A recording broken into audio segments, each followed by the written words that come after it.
당신 같은 게 여기서 뭐 하는 거야? 어머, 청소부잖아. 우리 병원에서 제일 더러운 곳 담당하는. 하민아, 엄마 부끄러우니까 저리 가 있어. 저 아줌마 우리 엄마 아니야. 5년 전 당신이 선택한 자리야. 후회하지 마. 안녕하세요, 여러분. 오늘 들려드릴 이야기는 한 여자의 처절한 몰락과 완벽한 복수에 관한 이야기입니다. 영상이 시작하기 전에 구독과 좋아요 부탁드립니다. 그럼 지금부터 시작하겠습니다. 새벽 5시 세명대학병원 지하주차장. 나는 물걸레를 들고 차가운 콘크리트 바닥을 닦고 있었다. 겨울 새벽의 냉기가 무릎을 파고들었지만 멈출 수 없었다. 오전 6시까지 이 넓은 주차장을 깨끗하게 만들어야 했으니까. 48배 나이의 청소부. 누가 봐도 인생의 밑바닥이었다. 그때였다. 익숙한 엔진 소리가 들려왔다. 벤츠 S클래스 마이바흐. 주차장에 울려 퍼지는 배기음만으로도 누군지 알 수 있었다. 내 전남편 강윤성이었다. 세명대학병원 신경외과 과장. 이 병원에서 가장 잘 나가는 의사 중 한 명. 그리고 나를 이 지옥으로 밀어넣은 장본인. 차에서 내린 윤성의 옆에는 그녀가 있었다. 한예슬. 29, 이 병원 간호사. 그의 새 여자. 어머, 여기 춥지 않아요? 예슬이 윤성의 팔짱을 끼며 교태를 부렸다. 윤성은 자신의 코트를 벗어 그녀의 어깨에 걸쳐주었다. 나는 고개를 숙이고 계속 바닥을 닦았다. 보이지 않기를, 눈에 띄지 않기를 바라면서. 저기. 예슬의 목소리가 들렸다. 심장이 쿵 내려앉았다. 저 사람 청소하는 아줌마 아니에요? 맨날 새벽에 보는. 아, 맞네. 뭐 신경 쓸 것도 없어. 윤성의 목소리는 차갑고 무관심했다. 5년 전 함께 살던 그 사람이 맞나 싶을 정도로. 그들은 내 앞을 지나쳤다. 예슬의 하이힐 소리와 윤성의 구두 소리가 점점 멀어졌다. 나는 물걸레를 꽉 쥐었다. 손등에 핏줄이 붉어져 나왔다. 참아야 했다. 조금만 더. 오전 6시 병원 본관 로비. 청소 도구를 정리하고 있는데 뒤에서 목소리가 들렸다. 어머머, 이게 누구야? 돌아보니 시어머니 박금자 여사가 서 있었다. 여전히 명품 옷을 입고 고급 핸드백을 들고 사람을 내려다보는 그 표정 그대로. 아직도 여기서 이러고 있네? 창피한 줄도 모르고. 가슴이 답답했지만 표정을 숨겼다. 어머님 안녕하세요. 어머님은 무슨. 이혼한 지가 언젠데 아직도 그러는 거야? 5년이나 됐잖아. 금자는 코웃음을 쳤다. 그래도 고맙긴 하다. 내가 여기서 청소나 하면서 윤성이 출세하는 거 매일 볼 수 있으니까. 참 좋은 구경거리야. 주변 사람들이 쳐다보기 시작했다. 의도적으로 목소리를 높였다. 근데 말이야, 하민이는 언제 보려고? 애가 엄마 보고 싶어 하는데. 하민. 내 딸. 가슴이 찢어지는 것 같았다. 면회 신청. 했는데 아직 답변이. 답변? 야, 너 정신 차려. 너 같은 엄마한테 애를 맡길 것 같아? 법원에서도 윤성이한테 양육권 준 거 알지? 알았다. 너무나 잘 알았다. 5년 전 그 이혼 재판. 내가 정신질환이 있다는 거짓 진단서. 육아 방임 혐의.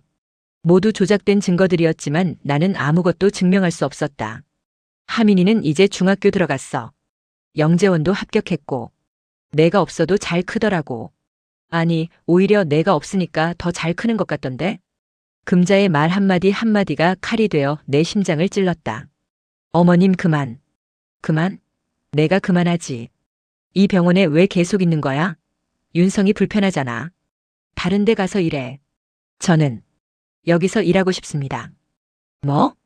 금자의 얼굴이 일그러졌다. 내가 지금 우리 윤성이 괴롭히려고 작정한 거지. 그래서 이 병원에 붙어 있는 거야? 아닙니다. 아니긴 뭐가 아니야.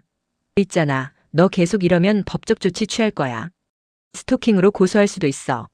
나는 아무 말도 하지 않았다. 금자는 허리에 손을 얹고 나를 훑어봤다. 참 불쌍하다. 의사 부인에서 청소부로. 이게 내 인생의 결말이야. 내가 교만했던 대가를 치르는 거라고. 교만? 나는 단 한 번도 교만한 적이 없었다. 오히려 그 집에서 고개를 숙이고 허리를 굽히고 존재감을 지우며 살았다. 그런데 교만이라니. 금자는 뒤돌아서 가면서 마지막으로 한마디를 던졌다. 윤성이 결혼한다. 다음 달에. 예슬이랑. 알고 있었어? 세상이 멈춘 것 같았다. 하민이도 좋아해.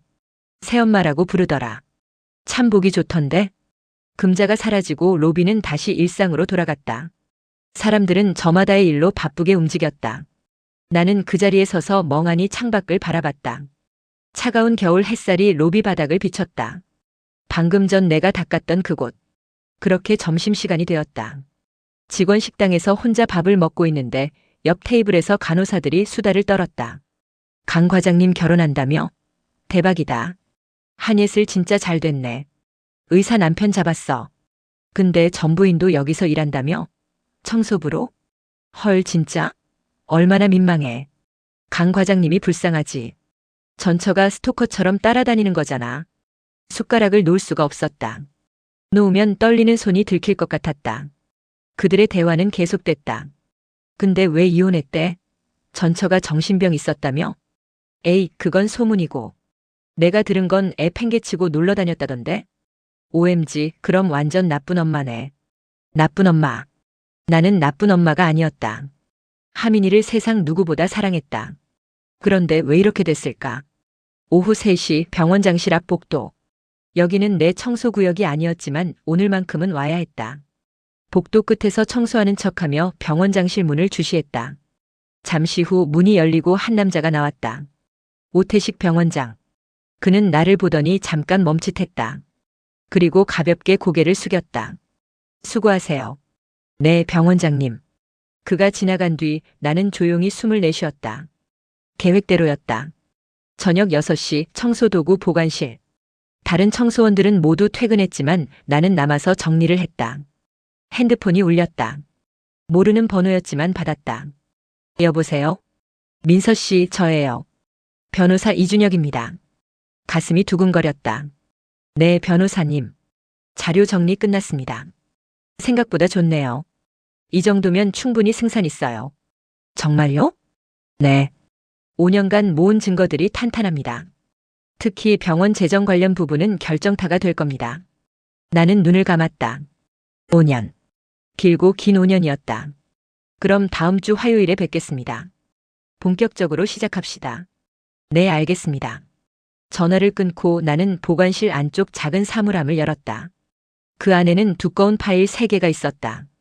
5년간의 기록, 증거, 그리고 복수의 설계도, 청소부 차민서, 아니 본명 차민서, 3명 대학병원 최대 주주 차재민 회장의 외동딸. 이제 시작이었다. 5년 전으로 돌아가 보자. 2020년 봄. 나는 강윤성의 아내였고 강씨 집안의 며느리였다. 겉으로 보기엔 완벽한 삶이었다. 신경외과 의사 남편, 강남의 30평 아파트, 귀여운 딸 하민이. 하지만 그건 겉모습일 뿐이었다. 시댁은 대대로 의사 집안이었다. 윤성의 할아버지도 의사, 아버지도 의사, 삼촌도 의사. 그리고 나는 평범한 간호학과 출신이었다. 윤성을 대학병원에서 처음 만났을 때 그는 자상하고 따뜻한 사람이었다. 결혼 전까지는. 시어머니 박금자는 첫날부터 분명히 했다. 민서 씨, 우리 집안 며느리는 함부로 되는 게 아니에요. 앞으로 잘 배우세요. 배운다는 게 뭘까 했다. 그건 곧 알게 됐다. 아침 6시 기상. 시부모님 수라상 차리기. 윤성 출근 준비. 하민이 어린이집 보내기. 시댁 청소. 빨래. 설거지. 며느리가 아니라 가정부였다. 민서야, 여기 먼지 있어. 다시 해. 이 반찬간이 안 맞는데? 다시 만들어. 하민이 옷이 왜 이래? 제대로 된 옷 안 입혀? 하루하루가 전쟁이었다. 그래도 참았다. 윤성만 날 믿어주면 됐으니까. 어느 날 저녁 윤성이 늦게 들어왔다. 여보, 회식이었어? 응. 피곤해. 말 걸지 마. 방으로 들어가 버렸다. 요즘 윤성은 자주 늦게 들어왔다. 그리고 점점 나에게 무관심해졌다. 불안했다. 2020년 가을 추석. 시댁에서 명절을 보내는데 나는 부엌에서 하루 종일 일했다. 전 부치고 나물하고 밥 짓고. 손이 저릴 정도로 일했는데 시어머니는 불만이었다. 민서야, 이 전은 왜 이렇게 두껍게 붙였어? 우리 집은 얇게 붙여야 한다니까. 죄송합니다, 어머니. 죄송하긴. 매년 말하는데 왜 똑같이 못해? 머리가 나쁜 거야, 성의가 없는 거야? 옆에서 윤성은 TV만 봤다. 윤성아, 너도 좀 말해. 내 와이프 교육은 내가 시켜야지. 윤성은 짜증 섞인 목소리로 말했다. 엄마 말씀 들어. 똑바로 좀 해. 그게 전부였다. 나는 그날 처음으로 생각했다. 이 사람이 정말 나를 사랑하긴 했을까? 2020년 겨울 결정 다가왔다. 윤성의 핸드폰에서 메시지 알림이 울렸다. 그는 샤워 중이었고 나는 무심코 화면을 봤다. 오빠 어제 정말 좋았어요. 심장이 멎는 줄 알았다. 핸드폰을 들었다. 잠금을 풀었다. 비밀번호는 하민이 생일이었다. 카톡을 열었다. 한예슬. 병원 간호사. 그와 나눈 대화들을 보는데 눈물이 났다. 오빤 왜 그런 여자랑 결혼했어요? 실수였어. 젊을 때 모르고 한 거지. 이혼하면 안 돼요? 애 때문에 힘들어. 조금만 기다려줘. 나는 주저앉았다. 샤워를 마치고 나온 윤성이 나를 봤다. 뭐해? 이게 뭐야? 핸드폰을 내밀었다. 윤성의 얼굴이 굳었다. 그래. 뭐? 그래, 맞아. 나 바람 피웠어. 너무 당당했다. 미안해하는 기색도 없었다. 왜? 왜긴 왜야. 집에 오면 피곤해. 엄마 눈치, 내 눈치, 하민이 눈치. 그냥 숨이 막혀. 그게 내 잘못이야? 내 잘못이지. 넌 아무것도 못해. 엄마 맘에 들게 못하지, 집안일도 제대로 못하지. 남편 기 살려주는 것도 없고. 윤성이 소리를 질렀다. 그리고 솔직히 말할까? 예슬이는 젊고 예뻐. 너랑 비교가 안 돼. 세상이 무너졌다. 이혼해줘. 뭐? 이혼하자고. 더 이상 못 살겠어. 하민이는? 내가 키울게. 넌 양육비만 받아. 미쳤어? 내 딸인데. 내 딸? 너 하민이 제대로 돌본 적이나 있어? 맨날 시어머니 눈치 보느라 바쁘잖아. 다음 날부터 지옥이었다. 윤성은 변호사를 선임했고 이혼 소송을 제기했다. 시어머니는 나를 집에서 내쫓았다. 이혼할 거면서 왜 여기 있어? 나가. 하민이라도. 하민이는 우리가 키울 거야. 너 같은 엄마한테 맡길 수 없어. 하민이를 만나려 했지만 시댁에서 막았다. 학교에 갔더니 이미 윤성이 조치를 취해놨다. 어머니께서는 하민 양을 만날 수 없습니다.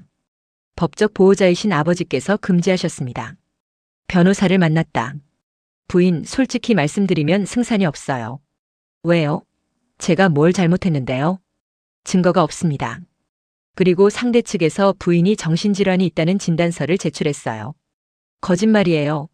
하지만 병원 정신과 의사 명의로 나온 정식 진단서입니다. 나는 그제야 깨달았다. 이 모든 게 계획이었다는 것을.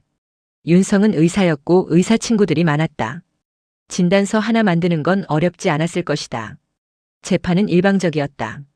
차민서 씨는 우울증 및 불안장애로 정상적인 양육이 불가능합니다. 목격자에 따르면 차민서 씨는 자녀를 방임한 정황이 있습니다. 강윤성 씨는 경제적으로 안정적이며 친권자로서 적합합니다. 나는 모든 걸 잃었다. 딸도 집도 남편도. 그리고 세상 사람들의 시선까지. 이혼 판결이 나던 날 윤성이 내게 말했다. 민서 씨, 마지막으로 충고할게. 다시 시작해. 그리고 우리 일은 잊어. 하민이는? 하민이는 내가 잘 키울게. 걱정 마. 언젠가 후회할 거야. 뭐? 당신이 날 어떻게 대했는지 언젠가 똑같이 돌려받을 거야. 윤성은 코웃음을 쳤다. 후회? 난 지금 행복한데? 예슬이랑 새 출발할 거고 하민이도 잘 키울 거야. 후회할 건 내가 하겠지. 법원을 나서는데 비가 내렸다. 우산도 없이 비를 맞으며 걸었다. 그날 나는 결심했다. 무너지지 않겠다고. 언젠가 반드시 모든 걸 되찾겠다고.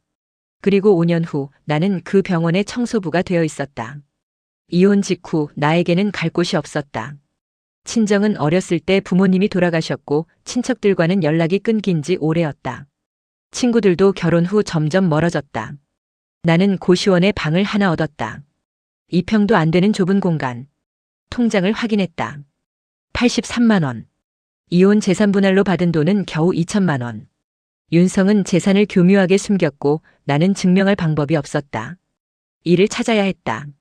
하지만 15년간 전업주부였던 나에게 마땅한 일자리는 없었다. 편의점 알바, 식당 설거지, 전단지 돌리기. 하루 종일 일해도 월 150만 원이 고작이었다. 그렇게 1년이 흘렀다. 2021년 겨울 나는 우연히 아버지의 유품을 정리하다가 오래된 서류 봉투를 발견했다. 그 안에는 주식 증서가 있었다. 세명대학병원 주식 15%. 심장이 두근거렸다. 아버지 차재민은 30년 전 이 병원을 공동 설립한 초기 투자자 중 한 명이었다. 하지만 아버지는 사업 실패로 빚을 지고 돌아가셨다. 나는 이 주식이 아직 유효한지조차 몰랐다. 다음 날 증권사를 찾아갔다. 이 주식 아직 유효한가요? 직원이 확인하더니 눈이 커졌다. 네, 유효합니다. 그런데 고객님 이거 아세요? 현재 시가로 약 120억 원 상당입니다. 세상이 멈춘 것 같았다. 뭐라고요? 세명대학병원이 최근 몇 년간 급성장했거든요. 주가가 많이 올랐어요. 120억. 나는 가난한 줄 알았는데 사실은 부자였다. 하지만 문제가 있었다. 이 주식은 명의신탁 형태였고 실제 의결권은 현 병원장 오태식이 가지고 있었다. 변호사를 만났다. 이 주식을 되찾을 수 있을까요? 가능은 합니다. 하지만 시간이 걸려요. 최소 2-3년. 그렇게 오래요? 명의신탁 해지 소송은 복잡합니다. 그리고 상대방이 병원장이라면 더 까다로워요. 나는 다른 방법을 생각했다. 기다리는 동안 먼저 복수를 준비하자. 강윤성과 그의 가족들이 나를 무너뜨렸듯이 나도 그들을 무너뜨리는 거다. 하지만 어떻게? 그때 한 가지 아이디어가 떠올랐다.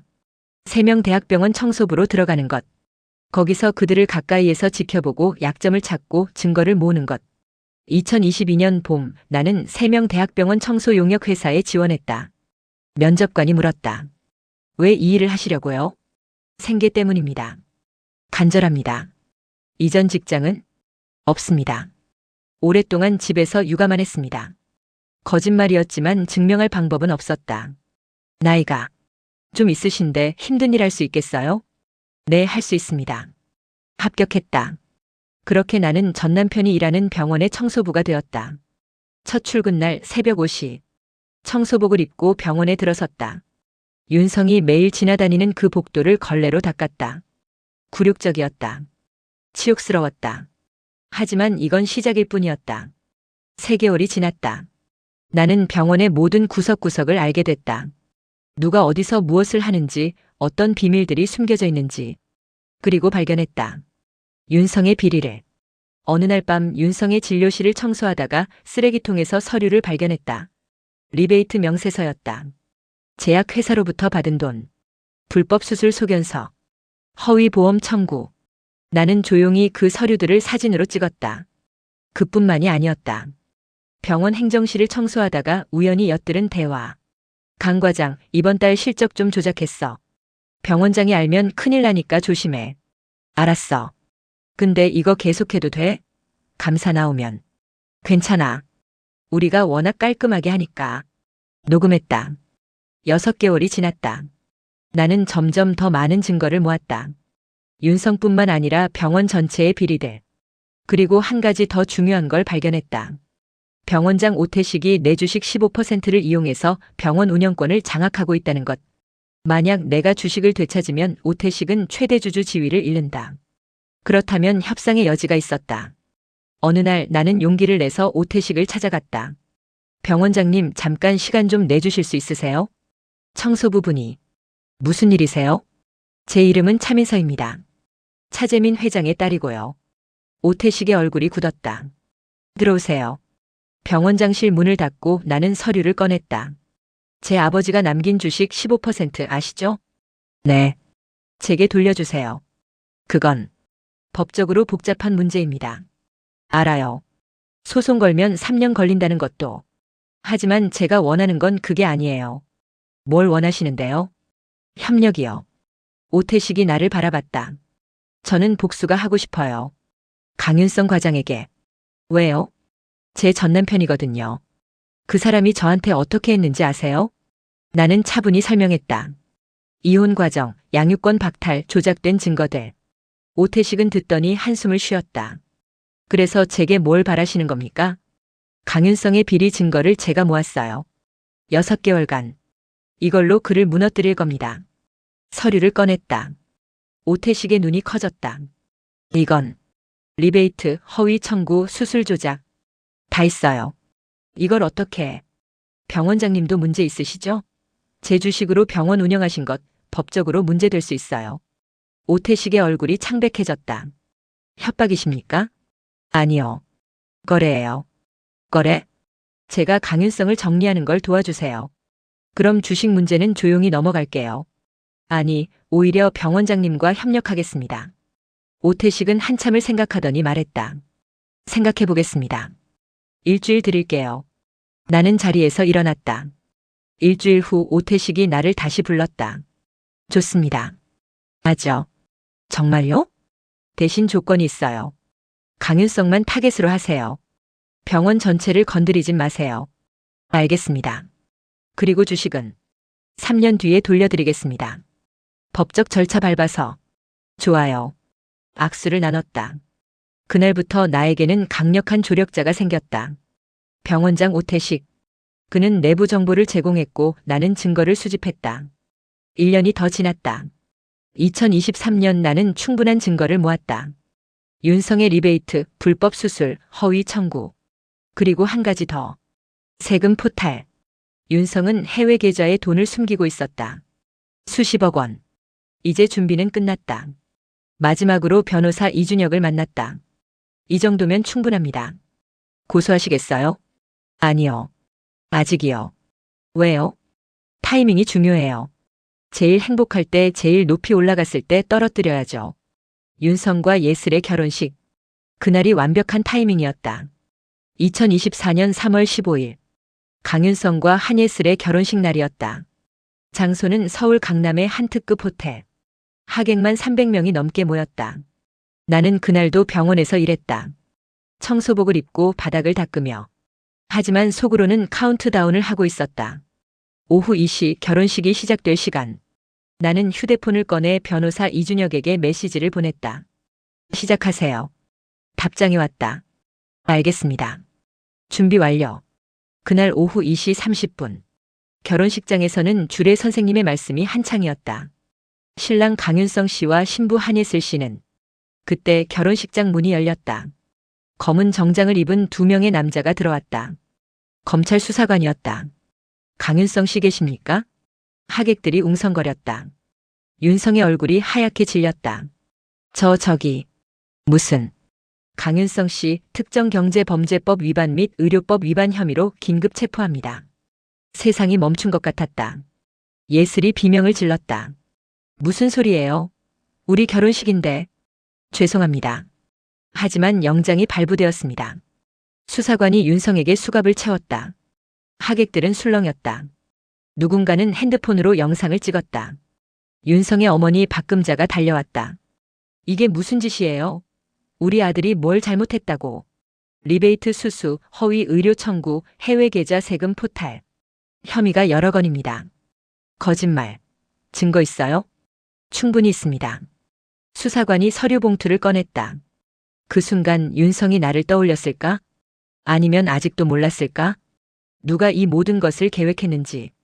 윤성은 수갑에 채워진 채 식장을 나섰다. 플래시가 터졌다.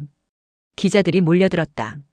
강 과장님, 혐의 인정하십니까? 리베이트가 얼마나 됩니까? 결혼식 올리면서 체포당한 심경이 어떠십니까? 그날 저녁 모든 뉴스에서 이 사건을 다뤘다. 명문 대학병원 의사 결혼식장에서 긴급 체포. 리베이트 수십억 원, 세금 포탈 의혹까지. 나는 집에서 뉴스를 보며 조용히 눈물을 흘렸다. 복수의 눈물이 아니었다. 5년간의 고통이 마침내 인정받는 순간의 눈물이었다. 다음 날 검찰 조사가 시작됐다. 윤성은 혐의를 부인했지만 증거는 명확했다. 제약회사와 주고받은 이메일, 해외 계좌 내역, 허위 수술 기록, 환자 보험 청구 조작 내역. 모두 내가 2년간 모은 증거들이었다. 그리고 결정타는 따로 있었다. 병원 내부 고발자. 오태식 병원장이 직접 증언에 나섰다. 강윤성 과장의 불법 행위를 알고 있었습니다. 왜 이제야 말씀하시는 겁니까? 양심의 가책을 느꼈습니다. 더 이상 묵인할 수 없었습니다. 물론 거짓말이었다. 오태식은 나와의 거래를 지키는 것뿐이었다. 하지만 그의 증언은 치명적이었다. 3월 20일 윤성은 구속됐다. 보석도 기각됐다. 증거인멸 우려가 크다는 이유였다. 한예슬은 결혼식 다음 날 바로 파혼을 선언했다. 저는 속았습니다. 강윤성 씨를 더 이상 사랑하지 않습니다.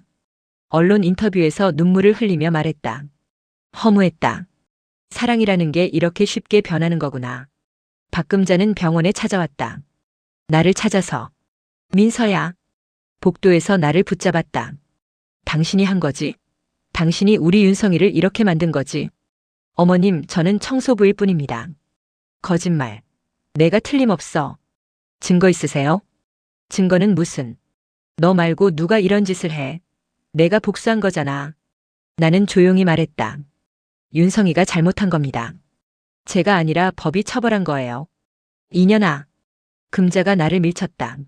나는 바닥에 넘어졌다. 주변 사람들이 달려왔다. 어머님, 진정하세요. 뭐가 진정해. 이년이 우리 집안을 망쳤어. 보안요원이 금자를 데리고 나갔다. 나는 바닥에서 일어나 청소를 계속했다. 마음은 편치 않았다. 복수는 달콤할 줄 알았는데 막상 해보니 쓰라렸다. 하지만 멈출 수 없었다. 아직 끝나지 않았으니까. 4월 1일 윤성의 첫 재판이 열렸다. 나는 방청객으로 참석했다. 죄수복을 입은 윤성이 들어왔다. 수척해진 얼굴.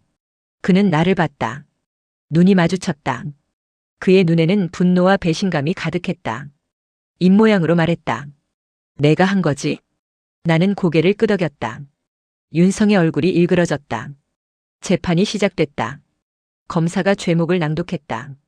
피고인 강윤성은 2019년부터 2024년까지 약 5년간 제약회사로부터 리베이트 총 23억 원을 수수했습니다.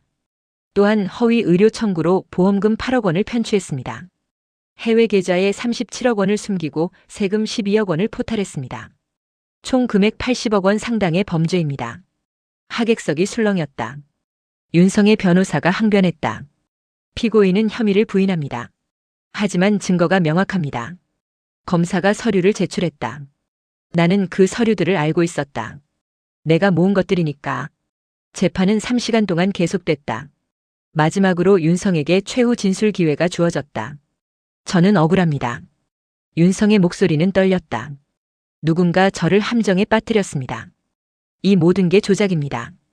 구체적으로 누가 그랬습니까? 판사가 물었다.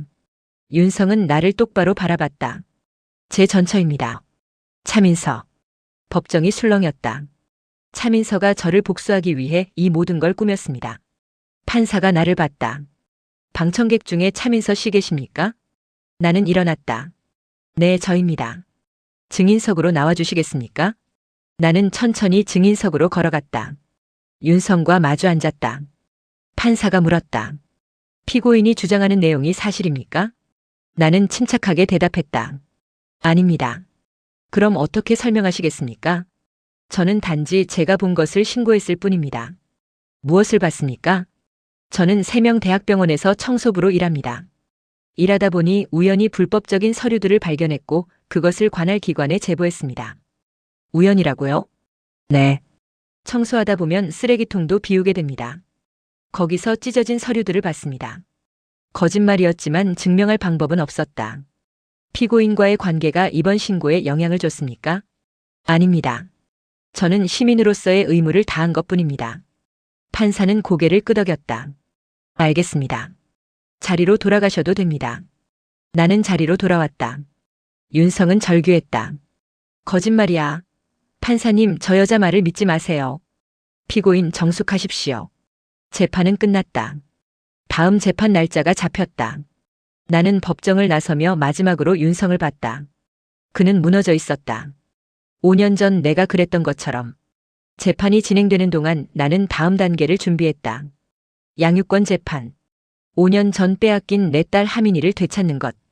변호사 이준혁과 만났다. 양육권 재판은 쉽지 않을 겁니다. 왜요? 윤성은 지금 구속된 범죄자잖아요. 그렇긴 하지만 5년 전 판결을 뒤집으려면 명확한 사유가 필요합니다. 사유라면 제가 정신질환이 없다는 것? 그것뿐만 아니라 당시 판결이 부당했다는 걸 증명해야 합니다. 나는 고개를 끄덕였다. 증거 있어요. 뭡니까? 5년 전 정신과 진단서를 작성한 의사, 그 사람이 윤성의 대학 동기예요. 그게 증거가 됩니까? 진단서가 조작됐다는 증거를 찾았어요. 서류를 꺼냈다. 그건 5년 전 나를 진료했다는 정신과 의사 김태훈의 진료 기록이었다. 하지만 이상한 점이 있었다. 보세요. 제가 병원을 방문한 날짜가 2019년 7월 15일로 되어 있어요. 그게 뭐가 이상한데요? 그날 저는 제주도에 있었어요. 시댁 가족 여행이었죠. 증거는? 항공권, 호텔 영수증, 사진. 다 있어요. 이준혁의 눈이 빛났다. 이거면 됩니다. 진단서 자체가 허위라는 걸 증명할 수 있어요. 그럼 양육권 재판 신청해 주세요. 알겠습니다. 4월 15일 양육권 재판 신청이 접수됐다. 하지만 문제가 있었다.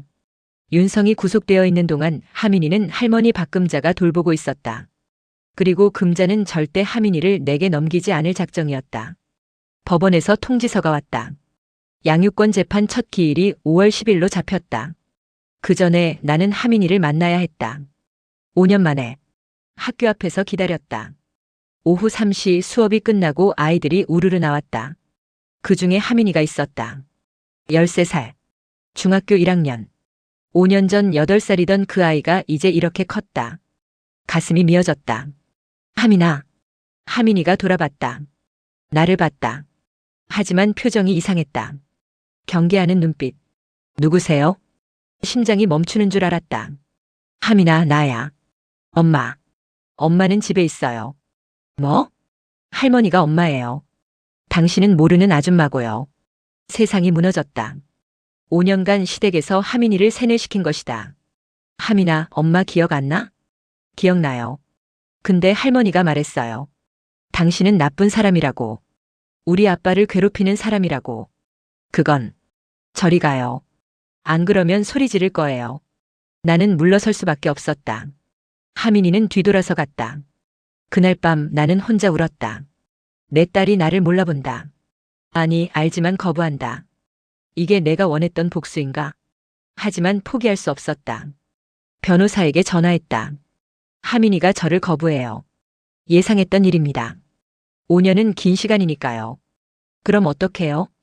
재판에서 이기는 수밖에 없습니다. 법원 판결로 양육권을 되찾으면 하민이도 시간이 지나면 이해할 겁니다. 시간. 인내심을 가지세요. 민서 씨는 지금까지 잘해오셨어요. 5월 10일 양육권 재판 당일. 법정에는 박금자가 나왔다. 윤성의 대리인 자격이었다. 판사가 말했다. 이번 재판은 친권 및 양육권 변경에 관한 건입니다. 신청인 차민서 씨 말씀해 보세요. 나는 일어섰다. 5년 전 저는 부당하게 양육권을 빼앗겼습니다. 근거는? 진단서가 조작됐습니다. 서류를 제출했다. 제가 정신과를 방문했다는 날 저는 제주도에 있었습니다. 이것은 항공권과 호텔 영수증입니다. 판사가 서류를 검토했다. 계속하세요. 또한 진단서를 작성한 김태훈 의사는 전 남편 강윤성의 대학 동기입니다. 청탁이 있었을 가능성이 큽니다. 입증할 수 있습니까? 증인을 신청합니다. 김태훈 의사를 불러주세요. 판사가 고개를 끄덕였다. 다음 재판에서 김태훈이 증인으로 나왔다. 김태훈 의사님, 2019년 7월 15일 차민서 씨를 진료하셨습니까? 네, 진료했습니다. 확실합니까? 네. 그런데 이상한 점이 있습니다. 그날 차민서 씨는 제주도에 있었습니다. 김태훈의 얼굴이 굳었다. 그럴 리가. 항공권과 호텔 영수증입니다. 그리고 당시 찍은 사진들입니다. 사진을 제출했다. 제주도 해변에서 찍은 가족 사진. 날짜가 선명하게 찍혀 있었다. 김태훈은 말을 잇지 못했다. 판사가 물었다. 증인 설명해 주시겠습니까? 저는 혹시 환자를 직접 만나지 않고 진단서를 발급한 겁니까? 죄송합니다. 법정이 술렁였다. 누구의 청탁이었습니까? 강윤성 의사입니다. 대학 동기였고 부탁을 거절할 수가 없었습니다. 결정타였다. 판사는 심각한 표정으로 말했다. 이것은 명백한 진단서 허위 작성입니다. 사법 정의를 해친 중대 범죄입니다. 김태훈은 고개를 숙였다. 재판은 내게 유리하게 흘러갔다. 하지만 박금자는 포기하지 않았다. 판사님, 그래도 지금 하민이는 저희와 5년을 살았습니다. 갑자기 환경을 바꾸면 아이에게 해로울 수 있어요. 그 점은 고려하겠습니다. 그리고 차민서 씨는 경제적으로 불안정합니다. 청소부 일을 하는데 어떻게 아이를 키울 수 있겠어요? 그 순간 나는 결심했다. 더 이상 숨길 필요가 없었다. 판사님, 제가 말씀드리겠습니다. 말씀하세요. 저는 청소부일 뿐만 아니라 세명대학병원의 최대 주주이기도 합니다. 법정이 술렁였다. 무슨 말씀이십니까? 제 아버지 차재민은 세명대학병원 공동 설립자였습니다. 그리고 저는 그 주식 15%를 상속받았습니다. 서류를 제출했다. 현재 시가로 약 150억 원 상당입니다. 박금자의 얼굴이 새하얗게 변했다. 뭐라고요? 판사도 놀란 표정이었다. 그럼 왜 청소부 일을? 개인적인 이유가 있었습니다. 하지만 이제 더 이상 숨길 필요가 없다고 판단했습니다. 경제적 능력은 충분하다는 말씀이시군요. 네, 그렇습니다. 재판은 한 달 뒤 선고로 이어졌다. 6월 15일. 판사가 판결문을 읽었다. 원고 차민서의 청구를 인용한다. 미성년자 강하민의 친권 및 양육권을 원고에게 변경한다. 또한 5년 전 양육권 판결은 허위 증거에 기반했으므로 무효로 한다. 이겼다. 법정을 나서는데 박금자가 달려왔다. 이년아, 내가 뭔데 하민이를 데려가. 법원 판결입니다, 어머님. 법원 판결? 웃기지 마. 너 돈으로 매수한 거잖아. 그렇게 생각하시려면 그러세요. 하민이는 절대 안 보내. 내가 죽어도 안 보내. 그건 법을 어기는 겁니다. 강제 집행 신청하겠습니다. 나는 돌아섰다. 금자의 울부짖음이 뒤에서 들렸다. 하지만 나는 멈추지 않았다. 일주일 후 집행관과 함께 하민이를 데리러 갔다. 하민이는 울고 있었다. 싫어요. 저 아줌마 싫어요. 하민아. 할머니. 할머니. 금자가 하민이를 꽉 안았다. 우리 하민이 가지 마. 할머니가 지켜줄게. 집행관이 말했다. 법원 명령입니다. 따르지 않으시면 강제 집행합니다. 하민아, 엄마야. 엄마 기억나지? 하민이는 고개를 저었다. 가슴이 찢어지는 것 같았다. 하지만 데려가야 했다. 집행관이 하민이를 금자로부터 떼어냈다. 안 돼. 하민아. 금자의 절규. 하민이의 울음. 나는 하민이의 손을 잡았다. 같이 가자, 하민아. 싫어요. 놔줘요. 차에 태웠다. 하민이는 계속 울었다. 나도 울었다. 이게 정말 옳은 일일까? 하지만 돌이킬 수 없었다. 하민이와의 생활은 쉽지 않았다. 첫날 하민이는 방문을 잠그고 나오지 않았다. 하민아, 밥 먹자. 싫어요. 그래. 배고프면 나와. 나는 문 앞에 음식을 놓고 물러났다. 밤이 되었다. 하민이는 여전히 방에서 나오지 않았다. 나는 거실 소파에 앉아 기다렸다. 자정이 넘어서야 문이 조금 열렸다. 하민이가 음식을 가져갔다. 그리고 다시 문을 닫았다. 작은 진전이었다. 일주일이 지났다. 하민이는 조금씩 방에서 나오기 시작했다. 하지만 나와는 눈도 마주치지 않았다. 학교 가기 싫어요. 왜? 친구들이 다 알아요. 엄마가 바뀐 거. 미안해. 미안하다고 다 해요? 저는 할머니랑 살고 싶었어요. 나는 아무 말도 할 수 없었다. 하민이의 심리 상담을 시작했다. 상담사는 말했다. 아이가 혼란스러워하고 있어요. 5년간 형성된 애착을 갑자기 바꾸는 건 쉽지 않습니다. 시간이 지나면 나아질까요? 노력하셔야 합니다. 강압적으로 대하지 마시고 아이가 스스로 선택하게 하세요. 어떻게요? 작은 것부터 시작하세요. 뭐 먹고 싶은지, 어디 가고 싶은지. 아이의 의견을 존중하는 거예요. 그날부터 나는 달라지려 노력했다. 하민아, 저녁 뭐 먹고 싶어? 아무거나요. 아니야, 내가 좋아하는 거 해줄게. 몰라요. 그럼 내가 여러 가지 해볼까? 그 중에 제일 맛있는 거 골라줘. 하민이는 대답하지 않았지만 눈빛이 조금 부드러워졌다. 한 달이 지났다. 하민이는 여전히 나를 엄마라고 부르지 않았다. 대신 아줌마라고 불렀다. 하지만 조금씩 대화가 늘었다. 아줌마, 학교에서 과학 실험했어요. 그래? 재밌었어? 응. 물에 전기분해요. 우와, 엄마도 그거 재밌었는데. 아, 아줌마도. 실수로 엄마라고 했다. 하민이가 나를 쳐다봤다. 엄마였어요? 정말? 응. 엄마야. 하민이는 고개를 돌렸다. 할머니가 거짓말했어요? 할머니는 할머니 나름대로 이유가 있었을 거야. 어떤 이유요? 나중에 커서 알게 될 거야. 2달이 지났다. 어느 날 하민이가 물었다. 왜 우리 헤어졌어요? 아빠랑. 심장이 뛰었다. 이 질문을 언젠가 받을 거라는 걸 알았지만 막상 듣으니 답하기 어려웠다. 그건 할머니는 아줌마가 나쁜 사람이라고 했어요. 아빠를 배신했다고. 아니야. 그럼 뭔데요? 어른들의 문제였어. 하민이 잘못은 아니야. 그게 무슨 대답이에요? 하민이가 짜증을 냈다. 제대로 말해줘요. 저도 알 권리 있어요. 나는 한숨을 쉬었다. 아빠가 다른 사람을 좋아하게 됐어. 그래서 우리는 헤어졌어. 아빠가요? 응. 그럼 아줌마는 잘못 없어요? 엄마도 잘못이 있었어.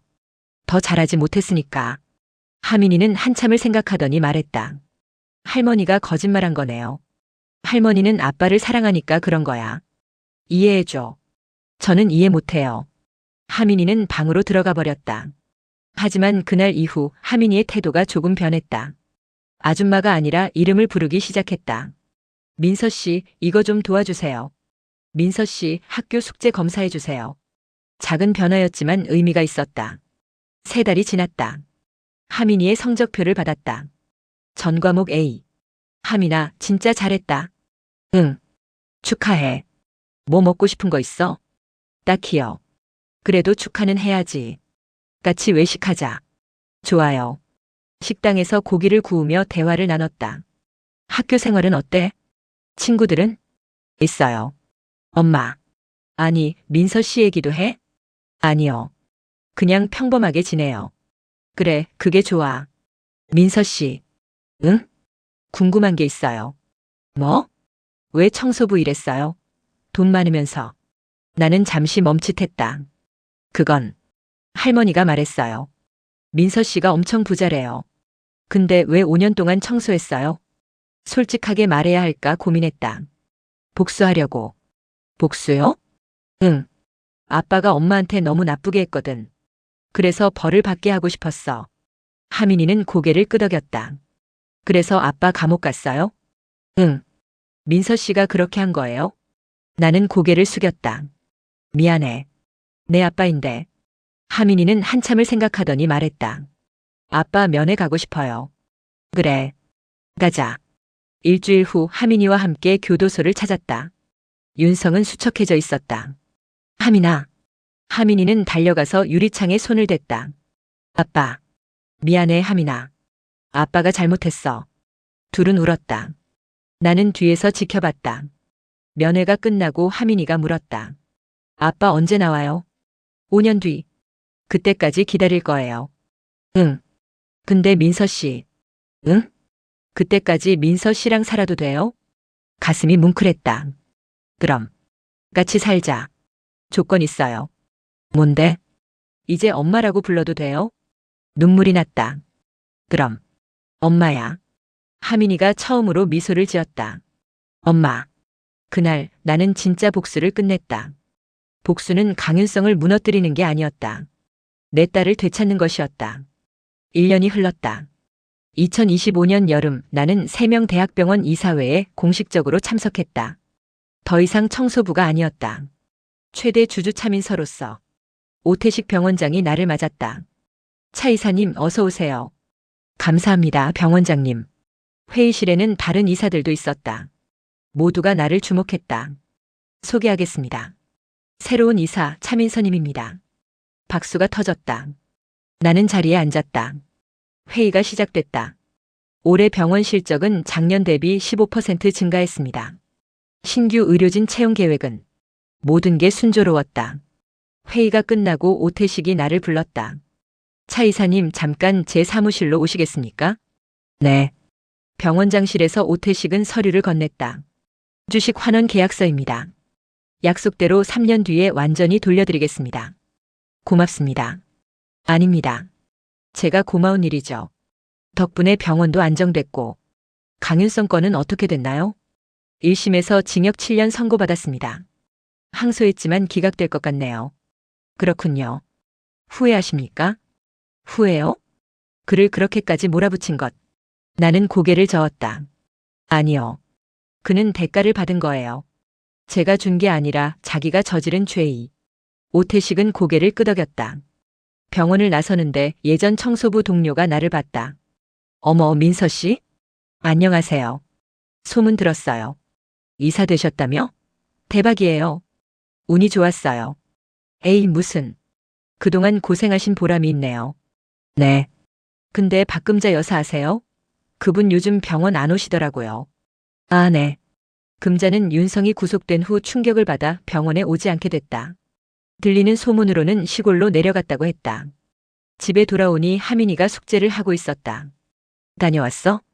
응, 엄마. 어땠어요? 괜찮았어. 피곤해 보여요. 조금. 하민이는? 숙제 중이에요. 수학 문제 어려워요. 같이 볼까? 응. 저녁을 먹으며 하민이가 물었다. 엄마, 우리 이제 계속 같이 살 거죠? 그럼. 왜? 아니, 그냥 좋아서요. 엄마도 좋아. 엄마. 응? 고마워요. 날 찾아와줘서. 눈물이 날 뻔했다. 엄마가 더 고마워. 그날 밤 나는 옛날 일기장을 꺼내봤다. 5년 전 이혼 직후 쓴 글귀가 있었다. 언젠가 이 고통이 의미가 있는 날이 올까? 이제 알았다. 의미가 있었다. 고통은 나를 강하게 만들었고 복수는 나에게 정의를 돌려줬다. 그리고 가장 중요한 건 딸을 되찾은 것이었다. 2026년 1월 새해. 하민이와 함께 일출을 보러 갔다. 바닷가에서 해가 떠올랐다. 엄마 예쁘다. 그치? 올해는 좋은 일만 있을 것 같아요. 그럴 거야. 하민이가 내 손을 잡았다. 엄마 사랑해요. 엄마도 사랑해. 해가 완전히 떠올랐다. 새로운 시작이었다. 그날 오후 편지 한 통이 왔다. 교도소에서 온 편지. 윤성의 편지였다. 열어봤다. 민서에게. 미안하다는 말로는 부족하다는 걸 안다. 나는 내게 용서받을 자격이 없다. 하지만 한 가지만 알아줘.